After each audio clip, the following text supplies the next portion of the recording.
Filsafat progresifme merupakan aliran filsafat pendidikan yang menekankan kepada peningkatan kemampuan peserta didik melalui pengalaman kemampuan peserta didik untuk kemandirian dan selalu menunjukkan perubahan dari masing-masing peserta didik. Filsafat progresifme sangat berpengaruh dalam potensi pengembangan peserta didik.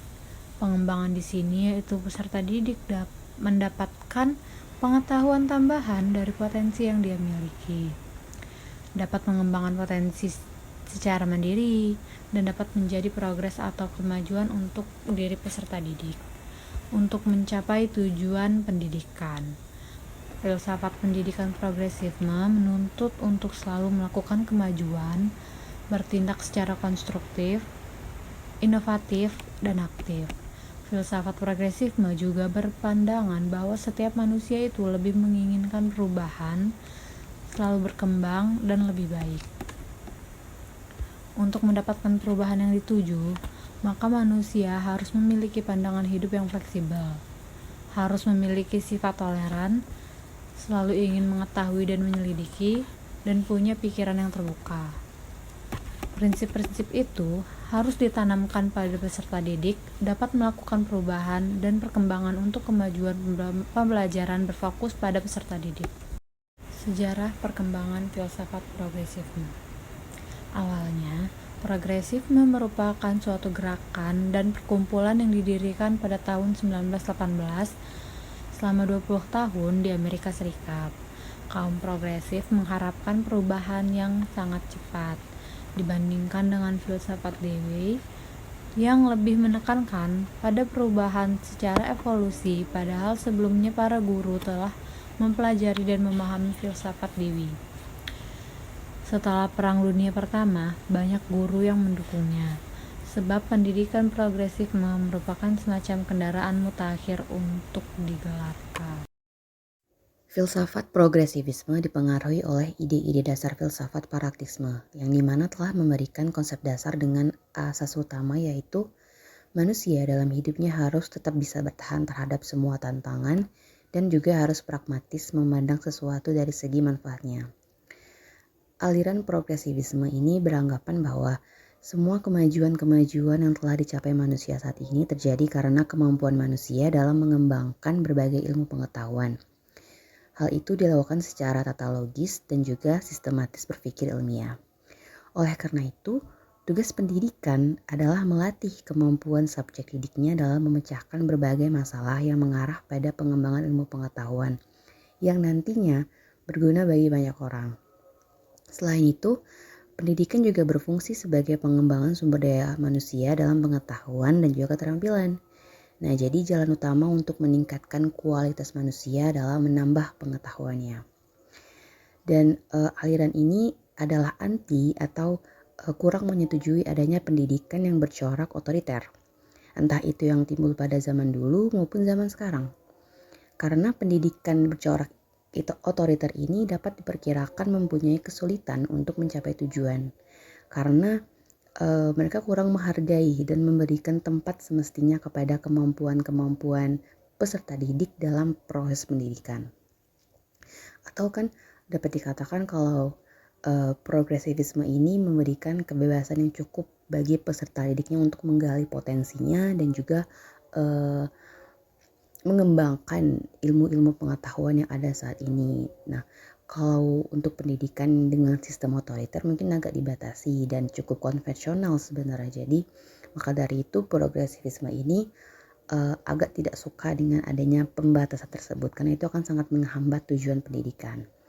Padahal sebenarnya dukungan-dukungan dari progresivisme ini kan diibaratkan seperti motor penggerak manusia dalam usahanya untuk mengalami kemajuan atau progres dalam kehidupannya. Progresivisme memiliki perspektifnya sendiri terhadap bidang pendidikan. Pemikiran progresivisme yang dikembangkan oleh John Dewey ini berlandaskan bahwa manusia harus mengikuti perkembangan zaman. Oleh sebabnya, pendidikan pun harus menyesuaikan juga dengan kondisi zaman yang terus berubah.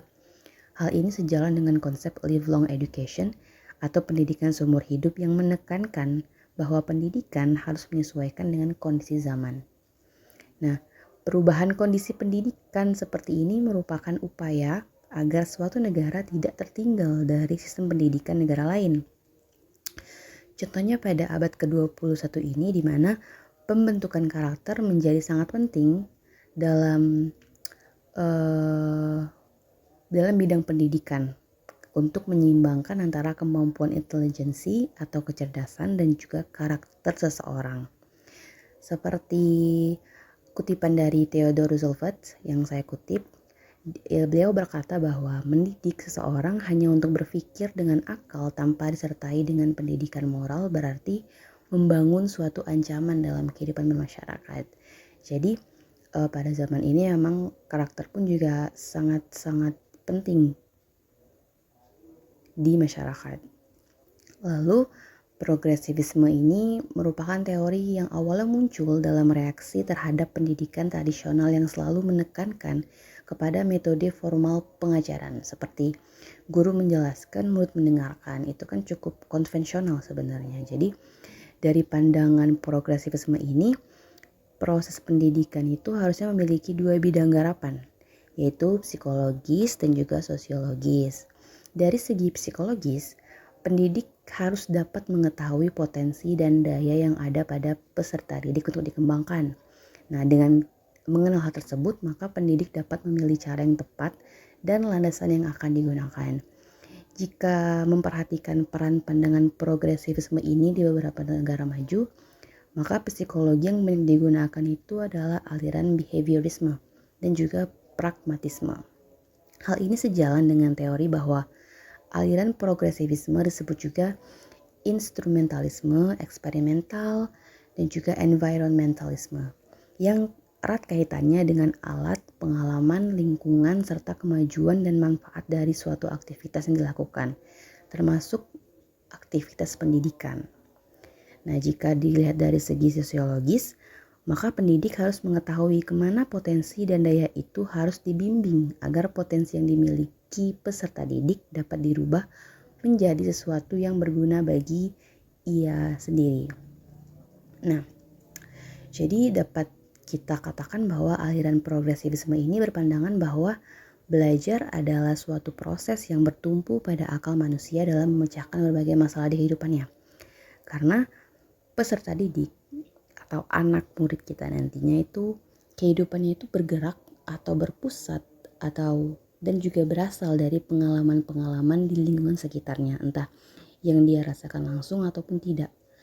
Jadi pendidikan menurut aliran ini adalah proses sosialisasi, yaitu proses pertumbuhan dan perkembangan potensi melalui pengalaman untuk mencapai tujuan dan juga pendidikan yang baik nantinya.